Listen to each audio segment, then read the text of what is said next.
Hello all dear student, कैसे हैं आप सब। I know you are doing very well, क्योंकि तुम लोगों की परीक्षाएं आ रही हैं अभी, है ना। 16 जनवरी से तुम लोगों की प्री बोर्ड परीक्षाएं शुरू होने वाली हैं और उसके बाद बोर्ड के एग्ज़ाम भी बहुत जल्दी ही आने वाले हैं।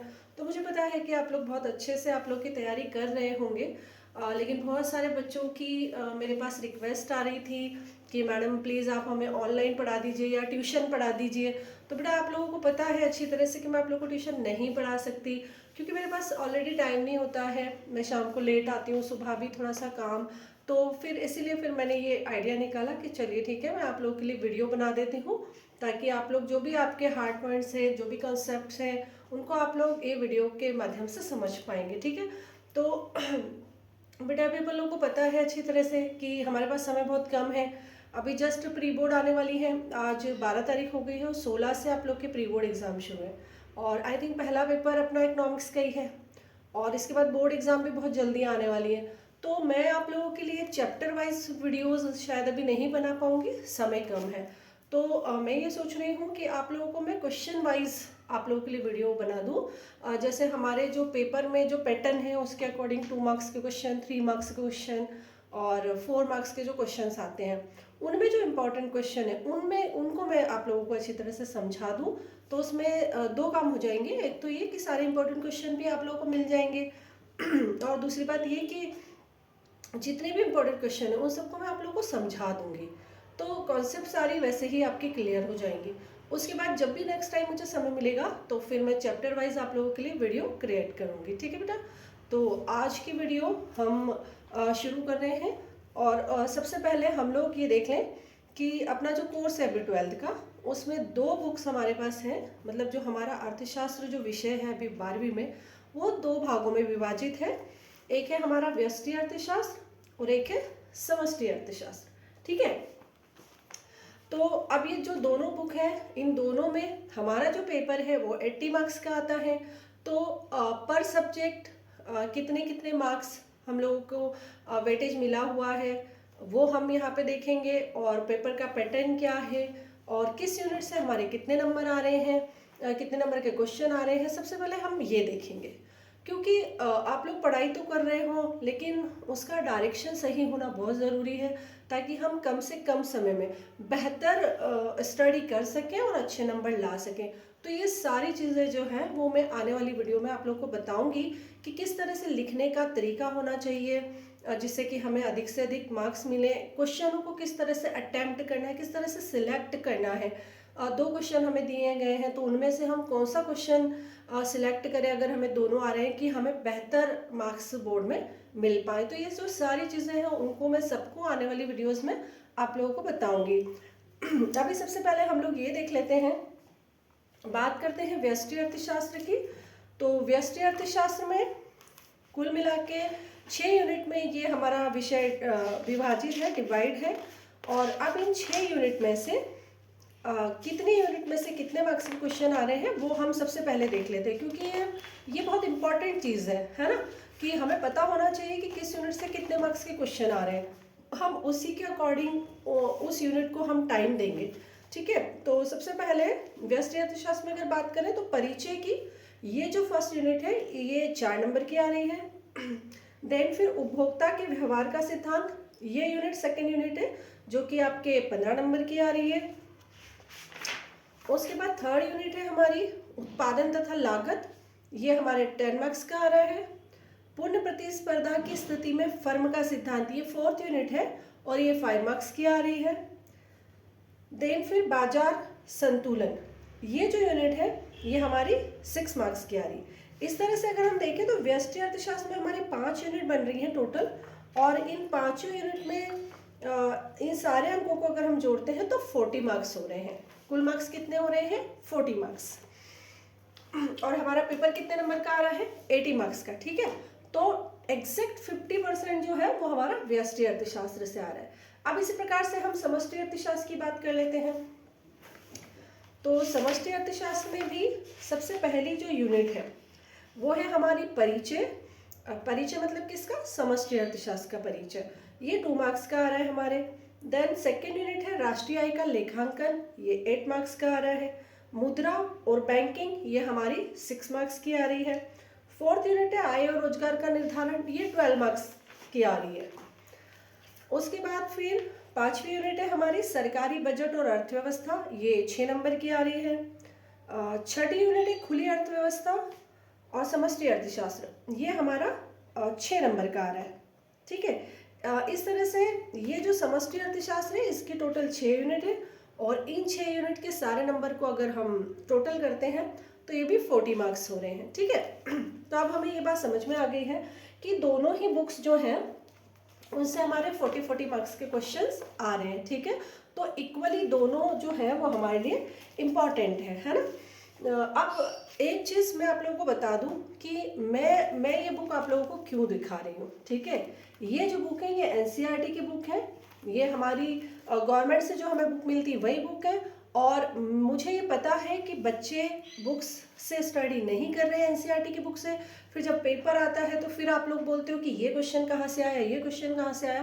तो मैं आप लोगों को एक बात बता दूं कि अगर आप लोग एनसीईआरटी की बुक से पढ़ाई करेंगे तो आप लोगों को पेपर बिल्कुल भी डिफिकल्ट नहीं लगेगा, कोई हार्ड पॉइंट आपको नहीं लगेंगे, क्योंकि अभी जो पेपर्स आ रहे हैं वो हम देख रहे हैं कि वो सारे एनसीईआरटी से आ रहे हैं। ठीक है, अभी हम लोगों ने भी पेपर बनाए थे बेटा, कुछ समय पहले हम लोगों को पेपर बनाने के लिए बुलाया गया था, तो स्ट्रिक्टली हम लोगों को इंस्ट्रक्शंस थे कि हम लोगों को पेपर सिर्फ और सिर्फ एनसीईआरटी से ही बनाने हैं। ठीक है, तो अब ये बात आप लोग भी अच्छी तरह से दिमाग में बिठा लो कि आप लोगों को पढ़ाई एनसीईआरटी की बुक से ही करनी है। ठीक है, अगर आप एनसीईआरटी की बुक को पढ़ रहे हैं, पॉइंट वाइज पढ़ रहे हैं, तो आपको कोई भी पेपर वो बिल्कुल भी डिफिकल्ट आपको नहीं लगेगा। ठीक है, तो मैं भी आप लोगों को जो भी क्वेश्चंस बताऊंगी वो सब एनसीईआरटी की बुक से ही बताऊंगी, ये आप ध्यान रखिएगा।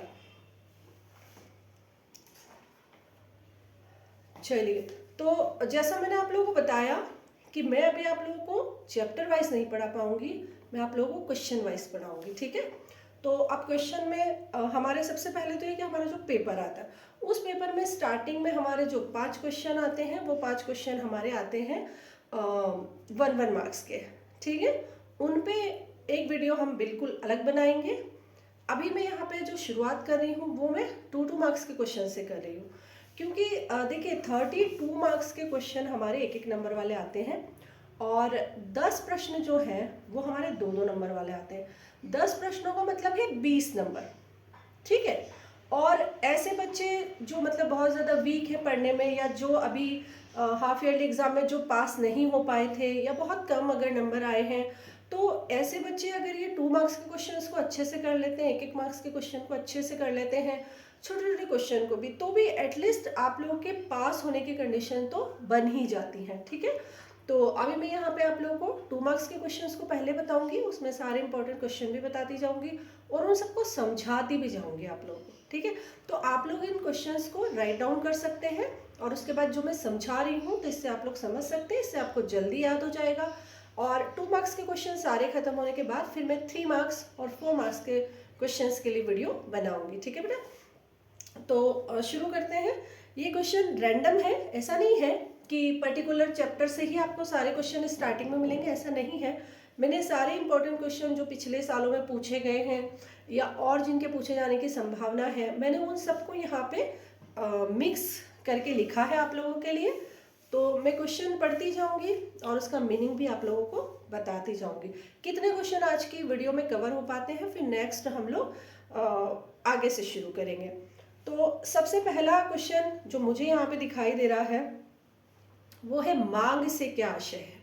ठीक है, अब मांग से क्या आशय है, तो ये जो प्रश्न है 2 नंबर का प्रश्न है। आप बिल्कुल सटीक लिखो, भले ही आप 2 लाइनों का उत्तर लिखो लेकिन एकदम सटीक लिखो, ताकि कोई भी जो भी कॉपी चेक करेंगे टीचर वो आपके मार्क्स नहीं काट पाएंगे। तो मांग से क्या आशय है, निश्चित समय और निश्चित कीमत पर वस्तु की मांगी गई मात्रा वो मांग कहलाती है। ठीक है, यहाँ पे हमें ये 2 चीजें मैंने स्पेशली बोली है कि निश्चित समय और निश्चित कीमत पर वस्तु की मांगी गई मात्रा वो क्या कहलाती है, मांग कहलाती है। अब यहाँ ये जो निश्चित कीमत है और समय है, कीमत और समय ये दोनों चीजें इंपॉर्टेंट है। इंपॉर्टेंट होने का मतलब ये कि दोनों ही फैक्टर मांग को प्रभावित करते हैं। अगर समय बदल जाएगा तो वस्तु की मांग बदल सकती है, और अगर कीमत में परिवर्तन आ जाता है तो भी वस्तु की मांग बदल सकती है ना। जैसे कि आज कोई वस्तु, है ना, आज दिनांक 12 जनवरी को मटर के भाव, ठीक है, 40 रुपए किलो है। अब जरूरी नहीं है कि कल भी 40 रुपए किलो हो, है ना, समय बदलेगा तो हो सकता है कि मटर के भाव कल वो और सस्ती हो जाए या और महंगी हो जाए, ठीक है। इसी प्रकार से जो कीमत है, कीमत के हिसाब से भी वस्तु की जो मांग है वो घटती बढ़ती रहती है, ठीक है ना। आप अगर कीमत कम हो जाती है तो वस्तु की मांग क्या हो जाती है, बढ़ जाती है, और अगर कीमत बढ़ जाती है तो वस्तु की मांग क्या हो जाती है, कम हो जाती है। तो इस प्रकार से हमने देखा कि जो मांग है, वस्तु की मांग निश्चित समय निश्चित कीमत पर वस्तु की मांगी गई मात्रा मांग कहलाती है, और इसमें इसके प्रभावित करने वाले तत्व भी आ गए। अगला जो क्वेश्चन है मेरे सामने वो है मांग की कीमत लोच से क्या आशय है, ठीक है। मांग की कीमत लोच से क्या आशय है? तो वस्तु की कीमत में होने वाले परिवर्तन के परिणाम स्वरूप वस्तु की मांग में होने वाले अनुपातिक परिवर्तन को हम मांग की कीमत लोच कहते हैं, ठीक है। ध्यान दीजिएगा मैंने क्या कहा कि वस्तु की कीमत में होने वाले अनुपातिक परिवर्तन के परिणाम स्वरूप वस्तु की मांग में होने वाले अनुपातिक परिवर्तन को हम क्या कहते हैं, मांग की लोच कहते हैं, ठीक है। जैसे कि मान लीजिए कि किसी वस्तु की कीमत में 10% की वृद्धि हुई और उसके कारण उसकी मांग में भी 10% की कमी हो गई, है ना। तो इसे हम क्या कहेंगे, मांग की लोच कहेंगे। मतलब मांग की लोच जो है वो वस्तु की कीमत में होने वाले परिवर्तन और उसकी मांग में होने वाले परिवर्तन को मापने की एक विधि है, ठीक है, जिसे कीमत लोच कहा जाता है। उसके बाद यहाँ पे जो अगला क्वेश्चन मुझे दिखाई दे रहा है वो दे रहा है उत्पादन के साधन क्या है या कौन कौन से हैं, है ना। ये क्वेश्चन पिछले सालों में पूछा भी गया है, 2 नंबर के प्रश्नों में आया है। तो उत्पत्ति के साधन, है ना, तो उत्पादन के जो साधन है भूमि, श्रम, पूंजी और साहस, ठीक है। भूमि, श्रम, पूंजी और साहस, ये जो साधन है ये हम उत्पत्ति के साधनों को बता सकते हैं। हम चाहें तो इनकी थोड़ी थोड़ी डिटेलिंग भी लिख सकते हैं, ठीक है। अगला जो क्वेश्चन यहाँ पे सामने मुझे दिखाई दे रहा है वो आ रहा है पैमाने के प्रतिफल से आप क्या समझते हैं। पैमाने के प्रतिफल से, है ना, यहाँ पे 2 चीजें हैं, देखिए, एक तो है पैमाने के प्रतिफल और एक है साधन के प्रतिफल, ठीक है। अब पैमाने के प्रतिफल से क्या आशय, साधन के प्रतिफल से क्या आशय, ये 2 क्वेश्चन बनेंगे और दोनों को मैं यहीं पे साथ में समझाऊंगी ताकि आप लोग को अंतर समझ में आ जाए। पैमाने के प्रतिफल की जो अवधारणा है वो एक दीर्घकालीन अवधारणा है, ठीक है, जिसमें दीर्घकाल में उत्पत्ति के समस्त जो साधन होते हैं वो क्या हो जाते हैं, परिवर्तनशील हो जाते हैं। तो जब उत्पत्ति के सभी साधनों को समान अनुपात में परिवर्तित किया जाता है और उससे उत्पादन पर जो प्रभाव पड़ता है उसे हम कहते हैं पैमाने के प्रतिफल। यहाँ ध्यान रखिएगा, मैंने कहा है कि पैमाने के प्रतिफल दीर्घकालीन प्रक्रिया है या अवधारणा है, दीर्घकालीन अवधारणा है। क्वेश्चन 1 नंबर में ये भी आता है कि पैमाने के प्रतिफल तो वो दीर्घकालीन अवधारणा है या अल्पकालीन। तो आपको यहाँ में ये ध्यान रखना है कि पैमाने के प्रतिफल दीर्घकालीन अवधारणा है और इसमें उत्पत्ति के सभी साधन क्या होते हैं, परिवर्तनीय होते हैं, ठीक है। तो पूर्ति को मांग के अनुसार आसानी से यहाँ पे एडजस्ट या परिवर्तित किया जा सकता है। सेकंड है साधन के प्रतिफल। साधन के प्रतिफल एक अल्पकालीन अवधारणा है और इसमें उत्पत्ति के समस्त साधनों को परिवर्तित करना संभव नहीं होता, ठीक है। तो ऐसी स्थिति में उत्पत्ति के 1 या 2 साधन को परिवर्तित करके अन्य साधनों को स्थिर रख के, अन्य साधनों को स्थिर रख के और उत्पत्ति के जो परिवर्तनशील साधन है जैसे कि श्रम हुआ, कच्चा माल हुआ, अल्पकाल में ये परिवर्तनशील होते हैं। तो उत्पत्ति के अन्य साधनों को स्थिर रख के परिवर्तनशील साधनों की मात्रा में वृद्धि करने पर उत्पादन पर जो प्रभाव पड़ता है उसे हम कहते हैं साधन के प्रतिफल, ठीक है। अब यहाँ पे साधन के प्रतिफल और पैमाने के प्रतिफल, ये दोनों ही प्रकार के जो नियम है उत्पत्ति के, इन दोनों ही प्रकार के नियमों में 3 अवस्थाएं होती हैं। है ना। जैसे कि पैमाने के प्रतिफल की अगर बात करें तो पैमाने के बढ़ते हुए प्रतिफल, पैमाने के समान प्रतिफल और पैमाने के घटते हुए प्रतिफल। इसी प्रकार से साधन के प्रतिफल की बात करें तो साधन के बढ़ते हुए प्रतिफल, साधन के समान प्रतिफल और साधन के घटते हुए प्रतिफल। ठीक है, ये तीनों ही अवस्थाएं इन दोनों सिद्धांतों में हमें देखने को मिलती हैं। अब यहाँ पे मैं साधन के प्रतिफल की बात कर रही हूँ तो इसको थोड़ा सा मैं डिटेल में आप लोगों को इसलिए समझा रही हूँ क्योंकि ये क्वेश्चन आगे भी आएगा हमारे 3 मार्क्स और 4 मार्क्स के क्वेश्चन में भी आएगा ही, डेफिनेटली आएगा, मुझे पता है। इम्पॉर्टेंट क्वेश्चन ये बनता है। तो बढ़ते प्रतिफल क्या होते हैं, साधन के समान प्रतिफल क्या होते हैं और घटते प्रतिफल क्या होते हैं, है ना। तो जब उत्पत्ति के साधनों में जिस अनुपात में वृद्धि की जाती है, उत्पादन में वृद्धि उससे अधिक अनुपात में अगर होती है तो हम उसे कहते हैं साधन के या पैमाने के बढ़ते प्रतिफल। ठीक है, जब उत्पत्ति के साधनों में जिस अनुपात में परिवर्तन किया जा रहा है, उत्पादन में वृद्धि भी उसी अनुपात में अगर हो तो उसे हम कहेंगे साधन के या पैमाने के समान प्रतिफल। और जब जिस अनुपात में हमने साधनों को बढ़ाया है, उत्पादन में वृद्धि उससे कम अनुपात में होती है तो उसे हम कहते हैं साधन या पैमाने के घटते प्रतिफल। एक एक उदाहरण इन तीनों का देके मैं बता देती हूँ। जैसे मान लीजिए हमने साधनों में 10% की वृद्धि करी और उत्पादन में 20% की वृद्धि हो गई, मतलब साधन तो हमने कितने बढ़ाए 10%, लेकिन उत्पादन कितना बढ़ गया 20%। तो इसे हम क्या कहेंगे, साधन के या पैमाने के बढ़ते प्रतिफल। ठीक है, जब हमने साधनों में भी 10% की वृद्धि करी और उत्पादन भी 10% ही बढ़ा, दोनों बराबर बढ़े, तो इसे क्या कहेंगे हम, साधन के या पैमाने के समान प्रतिफल।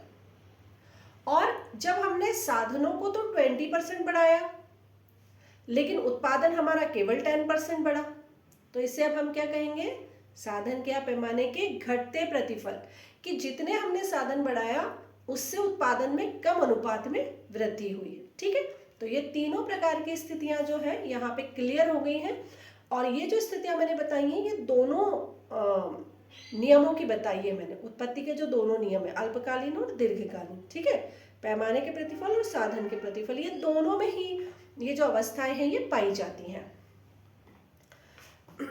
उसके बाद यहाँ पे अगला क्वेश्चन जो मैं देख रही हूँ वो मैं देख रही हूँ समष्टि अर्थशास्त्र से आप क्या समझते हैं। तो समष्टि अर्थशास्त्र अर्थशास्त्र की वह शाखा है जो अर्थव्यवस्था के बड़े भागों का अध्ययन करती है, यह कुल का अध्ययन करती है या योग का अध्ययन करती है, एग्रीगेट चीज़ों का अध्ययन करती है। ठीक है, या जो संपूर्ण अर्थव्यवस्था के स्तर के जो महत्वपूर्ण बिंदु होते हैं या विषय होते हैं उनका अध्ययन करती है। ठीक है, ये व्यक्तिगत इकाइयों का अध्ययन नहीं करती है। जैसे कि अगर हम अपनी ही बुक को देखें समष्टि अर्थशास्त्र की, तो उसके विषय अगर हम देखते हैं तो क्या विषय सामने दिखते हैं हमें, हमें मुद्रा दिखता है, हमें राजकोषीय नीति दिखती है, हमें बजट दिखता है, हमें भुगतान संतुलन दिखता है, हमें विनिमय दिखता है, विदेशी विनिमय दिखता है, हमें राष्ट्रीय आय नजर आती है। ठीक है, तो ये सारे मुद्दे कैसे हैं, ये सारे मुद्दे राष्ट्रीय और अंतर्राष्ट्रीय स्तर के मुद्दे हैं। ठीक है, तो इन्हीं सब का अध्ययन समष्टि अर्थशास्त्र में किया जाता है। अब यहाँ पे हम समष्टि अर्थशास्त्र को समझ रहे हैं तो यही हम व्यष्टि अर्थशास्त्र का अर्थ भी जान लेते हैं, क्योंकि जब हम तुलना करके समझते हैं तो हमें कोई भी क्वेश्चन आसानी से याद हो जाता है। तो व्यष्टि अर्थशास्त्र किसे कहते हैं, अर्थशास्त्र की वह शाखा जो व्यक्तिगत इकाइयों का अध्ययन करती है, जो अर्थव्यवस्था के छोटे छोटे भागों का अध्ययन करती है, उसे हम व्यष्टि अर्थशास्त्र कहते हैं। अब छोटे छोटे भागों का अध्ययन से आशय है एक व्यक्ति, एक परिवार, एक फर्म, एक उद्योग। ठीक है, व्यक्तिगत इकाइयों का अध्ययन कर रही है, ये तुलनात्मक अध्ययन यहाँ पे नहीं हो रहा है। ठीक है, तो इससे कहेंगे हम व्यष्टि अर्थशास्त्र। तो 2 नंबर के क्वेश्चन में व्यष्टि अर्थशास्त्र और समष्टि अर्थशास्त्र दोनों का ही अर्थ यहाँ पे पूछा जा सकता है। नेक्स्ट जो क्वेश्चन मुझे दिखाई दे रहा है वो दिखाई दे रहा है कि आर्थिक एजेंट कौन होते हैं। ठीक है, ये वाला जो क्वेश्चन है अभी मेरे ख्याल से हाफ ईयरली में भी पूछा गया है आप लोगों से, और शायद 2024 के पेपर में भी ये वाला प्रश्न आया है कि आर्थिक एजेंट कौन होते हैं। तो वे सारे व्यक्ति, वे सारी संस्थाएं जो अर्थव्यवस्था को प्रभावित करते हैं, वे सब आर्थिक एजेंट हैं। ठीक है, मतलब ऐसा कोई भी व्यक्ति या संस्था जो अर्थव्यवस्था को प्रभावित कर रही है, वो क्या कहलाते हैं? आर्थिक एजेंट कहलाते हैं। तो अब इस तरह से तो हम सब आर्थिक एजेंट हैं। मैं भी आर्थिक एजेंट हूँ, क्योंकि मैं अर्निंग कर रही हूँ, मेरी जॉब है, मुझे सैलरी मिल रही है, फिर मैं उसको स्पेंड कर रही हूँ। ठीक है, तो मेरी आय और व्यय से अर्थव्यवस्था प्रभावित हो रही है। तो इस तरह से उपभोक्ता भी आर्थिक एजेंट हो गया। और उसके अलावा अगर हम बात करें संस्थाओं की, तो जितनी भी बैंकिंग संस्थाएं हैं, बीमा से संबंधी जो संस्थाएं हैं, है ना, मौद्रिक संस्थाएं, ये भी क्या है? ये भी आर्थिक एजेंट में आते हैं। ठीक है, तो आप लोग इस परिभाषा को याद रखिए और फिर आप खुद समझ सकते हैं कि आर्थिक एजेंट कौन कौन हो सकते हैं। अगला जो प्रश्न यहाँ पे इंपॉर्टेंट मुझे दिखाई दे रहा है, वो दिखाई दे रहा है उपभोग फलन से क्या आशय है। ठीक है, उपभोग फलन से क्या आशय है?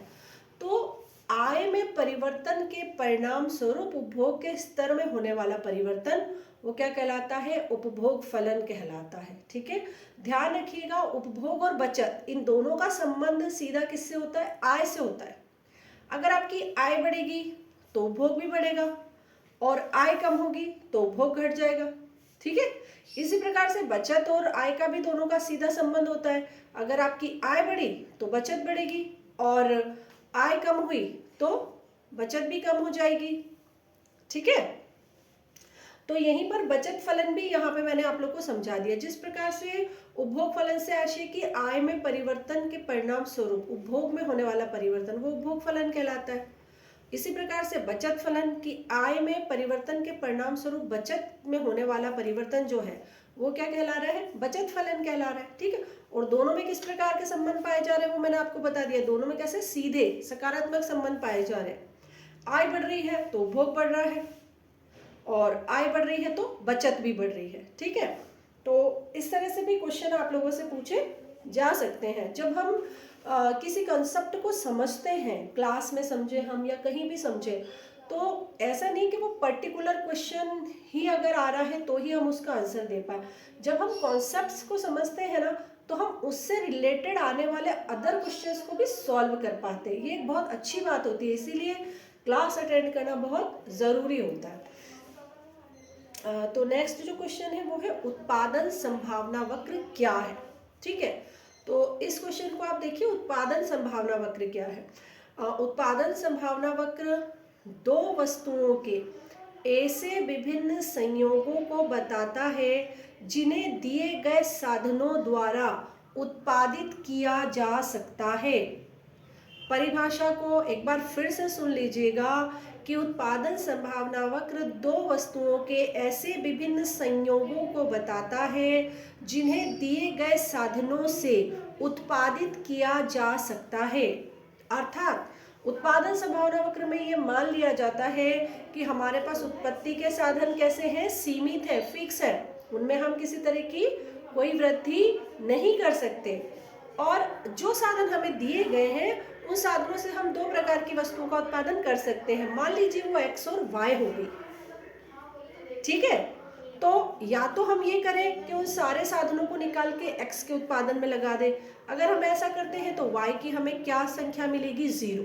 y का प्रोडक्शन क्या होगा? 0, क्योंकि हमने सारे साधनों को निकाल के किस में लगा दिया? x में लगा दिया। अगर इसकी उल्टी स्थिति देखें तो मान लीजिए कि हमने सारे साधनों को y में लगा दिया, तो ऐसी स्थिति में y का प्रोडक्शन हाईएस्ट होगा और x का प्रोडक्शन क्या हो जाएगा? 0 हो जाएगा। ठीक है, तो इसमें अगर हम x से साधनों को निकाल के y की तरफ लगाते हैं तो y का जो उत्पादन है वो बढ़ेगा और x का घटेगा। ठीक है, इसका एक चित्र है और एक टेबल भी है इसकी। वो चित्र और टेबल बुक में आप लोगों को दी हुई है, व्यष्टि अर्थशास्त्र का ही है ये, तो आप लोग वहाँ से देख लीजिएगा। मेरे पास अभी बोर्ड की व्यवस्था नहीं है, तो मैं आप लोगों को बोर्ड पे लिखकर कुछ नहीं समझा पाऊंगी, है ना, क्योंकि ये वीडियो में मतलब इसलिए बना रही हूँ क्योंकि रिसेंटली बच्चों की बहुत ज़्यादा रिक्वेस्ट आ रही थी कि मैडम हम लोग को नहीं समझ में आ रहा है, तो प्लीज़ आप और हिंदी मीडियम वाले बच्चे हैं तो उन लोगों के लिए, ऐसे बच्चे जो नहीं समझ पा रहे हैं तो उनके लिए वीडियो। तो अभी मैं मतलब यहाँ पे मैं बोर्ड वगैरह की व्यवस्था मेरे पास नहीं है, तो मैं ऑरली आप लोगों को समझा रही हूँ। तो आप लोग अगर बुक लेकर बैठेंगे तो बुक में ये सारी चीज़ें आपको दिख जाएंगी, तो वहाँ पे आप टेबल देख सकते हो और इसका चित्र भी देख सकते हो। अगर आने वाले कुछ दिनों में मेरे पास बोर्ड की व्यवस्था हो जाती है, मैं आप लोगों के लिए कर लेती हूँ, तो फिर मैं ये सारे जितने भी डायग्राम्स होंगे, जितनी भी टेबल होंगी और जो कुछ न्यूमेरिकल्स आएंगे हमारे, है ना, उन सबको मैं बोर्ड पे आप लोगों को बहुत अच्छे से समझा दूंगी, ठीक है। फाइनल एग्ज़ाम जो तुम्हारी एनुअल एग्ज़ाम होगी उसके पहले अगर कोशिश हुई, मैंने प्रयास किया, अगर हो सका तो मैं वो व्यवस्था आप लोगों के लिए कर दूंगी, ठीक है। अगला जो क्वेश्चन आ रहा है वो आ रहा है हमारा, अर्थव्यवस्था की केंद्रीय समस्याएं क्या हैं। तो एक अर्थव्यवस्था की केंद्रीय समस्याएं क्या होती हैं, कौन कौन सी होती हैं, है ना। अब जैसा मैंने बोला, आप लोगों को बिल्कुल सटीक आंसर देना है। हमको 2 नंबर में पूछा जा रहा है कि अर्थव्यवस्था की केंद्रीय समस्याएं बताइए, तो आपको सीधा 1 2 3 पॉइंट डाल के अर्थव्यवस्था की 3 केंद्रीय समस्याएं बतानी है। सबसे पहली समस्या है अर्थव्यवस्था की, किन किन वस्तुओं का उत्पादन किया जाए और कितनी मात्रा में किया जाए, ठीक है। सेकंड जो समस्या है केंद्रीय, वो है कि उत्पादन कैसे किया जाए, अर्थात वस्तुओं का उत्पादन करने के लिए किस विधि का इस्तेमाल किया जाए, कौन सी तकनीक का इस्तेमाल किया जाए, श्रम प्रधान या पूंजी प्रधान। और जो थर्ड हमारी आती है वो आती है कि जो वस्तुएं हमने बनाई हैं उनका वितरण किस प्रकार से किया जाए, या किन किन को वितरित किया जाए। जो वस्तुएं बनाई गई हैं तो उनका वितरण किस प्रकार से हो। तो ये 3 केंद्रीय समस्याएं हैं आर्थिक प्रणाली की, ठीक है। देखो बच्चों, यहाँ पर चूंकि जो वीडियो है वो बहुत ज़्यादा अगर बड़ा होगा तो वो अपलोड नहीं हो पाएगा, इसलिए मैं ये वाला फर्स्ट वीडियो जो है वो यहीं पे क्लोज कर रही हूँ। लगभग 13-14 प्रश्न हमारे हो चुके हैं 2-2 नंबर वाले, ठीक है। मैं बाकी के जो आगे के वीडियोस हैं उन्हें मैं आगे के जो क्वेश्चंस हैं उन्हें मैं आगे की वीडियो में कवर करूँगी, ठीक है। और आप लोगों के जो भी हार्ड पॉइंट्स हैं वो आप लोग कमेंट में ज़रूर बताना, क्योंकि मैं अगला जो वीडियो बनाऊंगी वो उन्हीं हार्ड पॉइंट्स के आधार पर बनाऊंगी, ठीक है। तो आज के लिए इतना ही। आप लोग देखिए वीडियो को, और आप लोग को समझ में आए तो बिल्कुल आप जो भी आपका रिप्लाई है वो कमेंट में जरूर लिखें, ठीक है। Bye bye, take care.